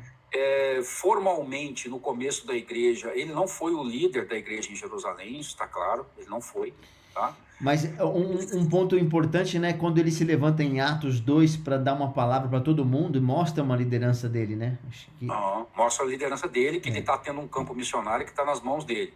Entretanto, você percebe que a autoridade dele é posta em xeque por Paulo, em Gálatas, tá? Ele tem uma postura ali que não é compatível com quem está pregando para os gentios, entendeu? E aí quem percebe essa falta de postura dele, coerência dele, é Paulo, e o repreende. Olha só, Paulo o repreende face a face. É um negócio, o que está descrito ali é um negócio bem sério, que foi assim, né? Claro que são pessoas queridas, uma da outra, né? Se amavam em Cristo, tudo, mas ele é um momento de tensão, né? E isso mostra que a autoridade dele era uma autoridade limitada, circunscrita ao trabalho dele ali, né? Ele era uma das colunas, né? Mas não era a coluna. E é interessante como a liderança é uma liderança múltipla, não há um presidente, né? É uma coisa natural que acontece, é muito, muito maravilhoso isso. Com certeza. A Pamela tem uma pergunta, levantou a mão. Opa. Pamela, tá contigo. Oi, tudo bem? Eu tô aqui. Tudo bem. Olha, bebi muito conhecimento. É muito difícil de falar de Jesus e dos apóstolos em 2 horas, né? E você falou bastante coisa, que você tem que explicar um pouquinho como é que eu comecei o livro, de onde que veio. Eu queria falar dos apóstolos. Então, eu sei que é muito difícil. Eu cozinho inspirada na Bíblia. E eu já tentei várias vezes fazer um jantar contando um pouquinho de cada apóstolo. Você já fez o peixe de São Pedro ou não? Fiz várias coisas interessantes. Peixe de São Pedro é bom, hein? Eu vou comprar o seu livro para tentar dar... E a pergunta que eu vou te fazer como escritora, acho que é muito gostoso, eu ia também falar sobre isso, quando, Paulo, né, ele não estava lá com Jesus, né, e aí teve esse encontro dos discípulos, então acho que foi um encontro importante, claro que ele foi lá dar uma sacudida, mas foi importante. A gente lendo a Bíblia, eu fico emocionada imaginando como foram várias histórias, né? E é bem desafiador. Eu li a questão de Tomé, me impressionou muito, eu nunca ouvi falar que ele foi para a Índia. Eu queria te perguntar, como escritor mesmo, qual foi a história que você leu do discípulo que mais te surpreendeu? Porque, cara, aquelas pessoas que para nós é tida como uma pessoa que teve menos fé, foi o cara que foi mais longe para falar de Jesus. Isso é interessante. E eu queria saber para ti, qual foi a história mais espetacular ou que mais te tocou de morte, ou enfim, do que eles viveram, do que essa pessoa viveu, que você descobriu estudando, enfim? Eu acho que em se confirmando o trajeto que é atribuído a Tomé, eu acho que a história dele é a mais incrível. Por causa da distância, tá? Porque você empreendeu uma navegação daquela. Tá? Pensa bem, vamos imaginar aqui, tá? Você vai navegar, você vai sair vamos supor que ele esteja no Oriente Médio, tá? Ele vai atravessar um certo trecho lá por estradas inóspitas, né? E vai atingir alguma parte litorânea e vai pegar a embarcação e vai rumar para o Oriente. Meu. É muito longe, tá? É muito longe, é um troço gigante. Eles descobriram moedas romanas num ponto arqueológico na Índia. Tá? Eles descobriram. Então, eles sabiam que havia essa rota. Havia a rota. Então, é possível que ele estivesse lá? É possível. É possível. Tá? Não é uma coisa assim, totalmente ficção. Não, não, é possível. Havia rota comercial, havia o contato. Né? A Índia não era o desenho que é hoje, claro. Né? O mapa da Índia, politicamente, era outro. Né? O que a gente chama de Índia era uma região lá. Então, assim, eles estavam num lugar, na Índia, de uma cultura completamente diferente, gente. Completamente. A cosmovisão ali no Oriente é uma cosmovisão, digamos, panteísta. É um panteísmo, entendeu? Completamente diferente. E pelo que a gente vê na tradição, os sacerdotes brahmanes, né? Essa palavra Brahma significa, já aponta para esse panteísmo. Porque Brahma é a alma do mundo, entendeu? A nossa alma e a alma do mundo, do cosmo, é uma coisa só, é uma unicidade, entendeu? A nossa alma é Atma, a alma do mundo é Brahma, então é uma unicidade. É uma visão de mundo completamente diferente. Aí ele vai para lá e começa a pregar, e os sacerdotes brahmanes me parece que, segundo a tradição, eram violentos. Entendeu? E aí ele era um sujeito trazendo uma visão completamente distinta, né? Quer dizer, ele vai trazer uma visão teísta num mundo panteísta. Olha que diferença. Dizendo que o mundo foi criado do nada, né? Criado do nada, onde não havia nada, Deus criou, né? Pela sua palavra. Então, o cara vai sacudir aquele mundo, né? Completamente. E aí a tradição fala que ele estava orando, e aí você me perguntou qual a questão mais impressionante. Eu achei bem impressionante essa narrativa, tá? Ele ficava numa caverna orando, e os sacerdotes brahmanes vieram por cima, tinha ali um buraco, alguma coisa assim, e eles conseguiram atravessar a lança nele enquanto ele orava. Entendeu? E só que é o seguinte, pessoas se converteram lá, e isso também chama atenção, porque se formou um núcleo cristão que ficou isolado de todo o resto do mundo, até o século XV, XVI, quando os portugueses chegaram lá e viram, né? E mais tarde os ingleses acabaram incorporando, os anglicanos. Os cristãos de São Tomé, que derivaram, segundo a gente vê, né? E até com a presença de uma estátua dele lá, fruto da pregação dele, nessa distância, um cara que foi taxado pela tradição como um cara incrédulo, né? O cara incrédulo fez isso, mas se tivesse fé, né? É muito impressionante isso. Eu acho que eu achei muito interessante mesmo e me chamou muita atenção. A sua segunda pergunta, assim, talvez a mais impressionante, porque veja só, tem histórias muito impressionantes dos discípulos, mas você vê que elas são criações fantasiosas, né? Você vê Matias lutando com o dragão, André com o dragão, aí o dragão cospe fogo, aí não pega nele. Aí você vê que é um negócio que é fantasioso, mas a de Tomé não é fantasiosa, ela é perfeitamente, ela é factível, totalmente factível, ainda mais pelo fato de haver resquícios históricos da presença de pregação lá, entende? Então, somado um martírio violento com a distância empreendida pelo ministério dele, é realmente impressionante. Agora, eu também acho, particularmente, que o trabalho de Bartolomeu na Armênia, onde também ele deve ter sido escalpelado, gente. Escalpelado. É uma das possibilidades. Você sabe o que é o cara ser escalpelado? Você sabe o que é isso, não? Tirar a pele, né? Arrancar a pele. Exatamente. Os índios norte-americanos faziam isso. Eles cortam, geralmente, tá? Eles cortam na altura do tornozelo a pele e vem puxando. Vem puxando lá de baixo. Tá? Não, só para você ter uma ideia, né? Não quero provocar aflição em ninguém. Mas é só para vocês terem uma ideia se uma coisa dessa se confirma. E aí o que acontece? Ele prega na Agora eu vou te fazer uma outra pergunta aqui, eu fiquei super curiosa. Tá? E quem é a Armênia na fila do pão? Eu não ouço falar muito sobre a Armênia, né? E você fala que se tornou o primeiro país cristão. Pois é, a Armênia. A Armênia foi parte da União Soviética. A gente tem um bairro na antiga Jerusalém, tem um bairro armênio, né? Sim. Eu estava escolhendo aonde eu ia ficar lá, mas quem que é a Armênia? E depois eu fui estudar um pouquinho, aí eu vi. Mas não sabia também que tinha... A Armênia tem os cristãos armênios, gente, tem uma importância, assim, maravilhosa na história da igreja. Maravilhosa.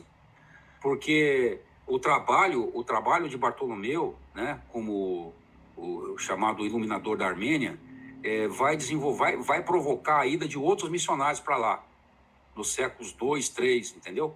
E aí, no final dos anos 200, ali pelo ano 300, 301, mais ou menos, o rei Tirídates, se eu não me engano, Tirídates I, eu acho, Tirídates III, me falha agora, me desculpa, a minha memória está falhando, mas é Tirídates I ou Tirídates III, que era o rei da Armênia. Ele se converte, e aí isso era uma outra coisa comum que eu não mencionei aqui, que era uma estratégia usada na época e que tem bastante a ver com a visão monárquica de governo, tá? Isso é típico da visão monárquica. Tinha uma expressão chamada cuius regius eius religio, a religião do rei, a religião do povo, tá?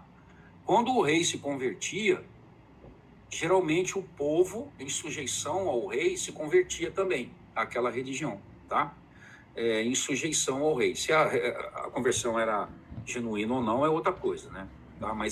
Mas aí o que acontece? Era comum você ver a tradição focalizando os apóstolos pregando para reis, pregando para monarcas, pregando para líderes, entendeu? Porque aí, quando se convertiam os líderes, todo o povo, todo o reino vinha junto, entendeu? Era comum. E não adianta a gente julgar isso hoje, do ponto de vista nosso hoje aqui. Não faz o menor sentido. Era outra cultura, né? Cultura. Outra maneira. Não dá. Nem tenta fazer isso, porque nós somos mais individualistas, né, Aramis? E naquela época era mais comunitário. As conversões, por exemplo, se a comunidade não se convertesse, as pessoas individualmente não se convertiam. Exatamente. Porque é um outro conceito de sociedade diferente, totalmente, não tem nada a ver com o que nós vivemos hoje aqui. Uhum. Não, você vê no início da reforma, por exemplo, você vai ver com a Alemanha, por exemplo, que não existia como país ainda, mas você vê que havia principados ali, né? Principado é um território governado por um príncipe, né? Principados ali, reinos, que um era católico, outro era protestante e tal, entendeu? Por quê? Fazia sentido. Se você servia aquele rei, você é súdito do rei, você é súdito. Numa república, você é um cidadão da república, né? Se bem que tem gente hoje na república aqui pensando que é rei, né? A nossa república. Mas, enfim, você é só um cidadão, tá? O que acontece? Como súdito, você tem um nível de aliança com o rei que é muito mais profundo. Então, se o rei se converteu e você tem uma religião que nega a religião do rei, é melhor você sair daí e ir para outro lugar. Porque você não vai conseguir ser súdito do direito dessa forma, entendeu? Essa é a visão. Se você conversa com um monarquista hoje, você entende isso. Você vê como é que a postura do monarquista é diferente, tá? Eu não estou defendendo monarquia, nada. Só estou falando para você, estou reconhecendo uma diferença, tá bom? É só para a gente perceber isso aí, né? Tá ótimo. Tá legal? Gente, nós já avançamos meia hora do nosso horário, mas foi muito bom também aqui as perguntas. Depois, eu acho que o Aramis aí depois pode me dar o e-mail dele, eu posso compartilhar para vocês, quem quiser mais informações. Ah, com certeza, com certeza. Né? Podemos o WhatsApp continuar. Fica mais fácil, né? Também, o WhatsApp, posso mandar para o pessoal. Eu estou gravando aqui, é a primeira vez que estou gravando dessa forma. Se der certo, depois vou fazer uma pequena edição aí, mando pro Aramis e também mando no grupo do Monte Amigos e para quem quiser. Ok? Vamos... Pessoal, você me permite, só para a gente terminar, é um prazer muito grande, tá falando com vocês todos. Eu realmente desejei dar um pulo aí para conhecer a congregação nesse verão. Não deu certo, foi meio corrido. Eu tive a oportunidade de encontrar com o Eliseu, né? A gente foi ali visitar aí aquele maravilhoso Boulevard aí em Porto Alegre. Fiquei encantado com o Boulevard. Foi muito legal o tempo que a gente ficou aí. Mas eu peço a Deus que dê oportunidade, eu voltando aí a Porto Alegre no começo do ano, se Deus quiser. Eu quero visitar vocês aí, tá? Visitar a congregação. Esse trabalho do livro é um trabalho que eu empreendi nos anos 90. Eu estou distante desse trabalho. Faz muito tempo que eu não tenho lidado com essa informação. Por isso vocês viram muita falha minha de memória aqui. Não lembro do outro nome. Então, muita falha, porque faz muito tempo que eu não lido com essa informação. Porque hoje a gente está ligado a algumas outras coisas aí, outros trabalhos que são prioridade, né? Mas é sempre bom revisitar essa obra, e eu agradeço essa oportunidade, porque eu acho que é uma obra que tem a sua relevância aí para o público cristão. Não é só evangélico que lê essa obra, tá? Só quero dizer para vocês que eu conheci bastante católico que comprou a obra, mesmo discordando de algumas coisas e tal, pesquisaram, acabaram usando o trabalho aí para os seus fins de pesquisa, né? Tá bom? Então, muito obrigado. Um abraço a vocês todos aí. Obrigado pela paciência. Deus abençoe, tá? Tá ótimo. Vamos ter uma palavra de oração para a gente encerrar a nossa reunião. Depois, quem quiser lá no grupo do WhatsApp pode conversar mais, trocar ideia, fazer perguntas. A gente pode, de repente, colocar o Aramis lá no grupo e se quiser estender um pouco mais aí a conversa. Senhor, meu Deus, meu Pai, muito obrigado por esse tempo. Nós somos o teu povo, estamos aqui hoje por causa dos teus apóstolos, teus discípulos, que saíram destemidamente pelo mundo, pelo poder do Espírito Santo, levaram o Evangelho a todas as nações. E hoje esse Evangelho continua sendo divulgado, hoje paramos aqui para meditar na história deles, Senhor, e foi tão edificante. Pedimos que o Senhor levante dentre nós outros apóstolos, outros missionários, que possam ir na autoridade de Cristo, levar o Evangelho nas nações onde o Evangelho não está sendo pregado. Lembramos das nações muçulmanas, do Paquistão, que outro dia pudemos conversar aqui, estamos ligados, pastor Dilchá. Deus, os lugares onde o Evangelho está sendo perseguido, pedimos que o Senhor também derrame do mesmo Espírito para que aqueles que estão sofrendo, a tua igreja perseguida, possam da mesma forma anunciar o Evangelho destemidamente, como os teus apóstolos anunciaram, ainda que entregando a sua vida como o Senhor também entregou, e por causa deles, nós hoje podemos ser agraciados com o Evangelho, podemos ser agraciados pela bênção de Abraão, o Pai nosso como árvore enxertada na oliveira, mas nós somos a continuação do teu povo, e podemos ser abençoados com toda sorte de bênçãos espirituais e também na nossa vida, materiais e muitas outras coisas. Obrigado pelo teu servo, pelo Aramis, que tem se dedicado, Pai, a te servir desta forma. Que o Senhor continue o abençoando, o capacitando, que junto com a sua esposa, eles também continuem a testemunhar de Cristo Jesus aonde forem, edificar a igreja de Cristo aonde estiverem. Obrigado por esse tempo. Continua ministrando ao nosso coração, nos enchendo com teu Espírito Santo, para que também nós sejamos esses mártires, testemunhas de Cristo nos dias de hoje. Oramos em nome do nosso Senhor Jesus Cristo. Amém. Glória a Deus, pessoal. Depois lá no grupo, quem quiser conversar mais, falar, pode ir falando. Qualquer coisa aqui eu repasso para o Aramis também, ou coloco ele lá no grupo se tiver muitos comentários, e a gente vai seguindo aqui o contato com ele.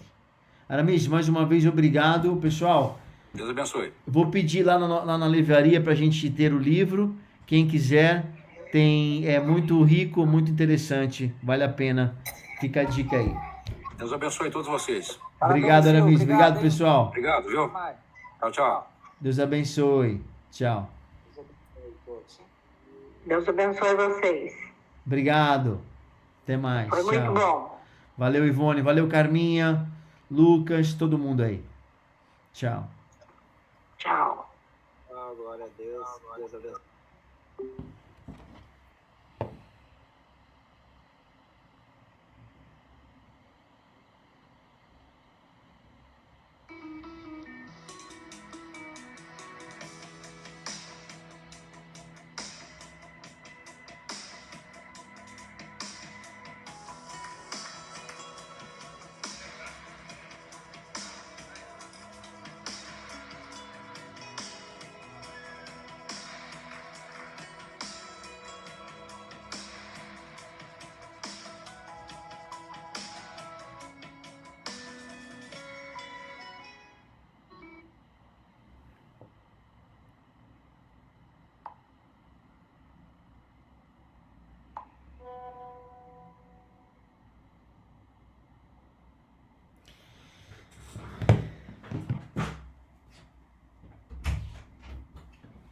E aí, pessoal? E aí, Dormiu esse ou poncho aí? aproveitou alguma coisa? Esse poncho aí. Gostou? Oh. Gauchão esse? É, gauchão. Gauchão aí não, né? Gauchinho?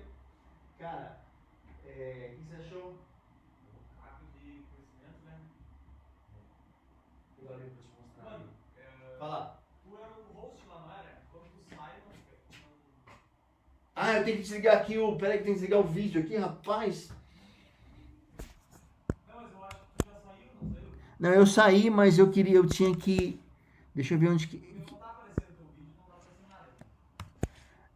nada. Não, sim, eu saí, mas... Tu saiu, eu pensei que a reunião encerrava, né? Porque tu é o host. Sim, encerrou mesmo. Pelo Google Meet, pelo jeito tá. Ah, não? E aqui ainda tá... Eu acho que... A reunião tá rolando, inclusive tem uma tela de teste na Oliveira ainda na reunião. Talvez a gente na reunião. Você pode... Deixa eu usar aqui. Conhecimento do cara, né? Sim. Não, cara, eu adoro esse negócio do histórico, assim, né? Você gosta? Eu também, cara. Pra caramba. Eu também. Quando ele começou a puxar ali, né? Se cada um. Que um pouco cada vez do todo, né? Sim. Até que o PPT ali, assim, bem organizado, falou que cada um. Ele tem uma apresentação que ele fala de todos. Isso é interessante de ver, assim, sabe? Sim.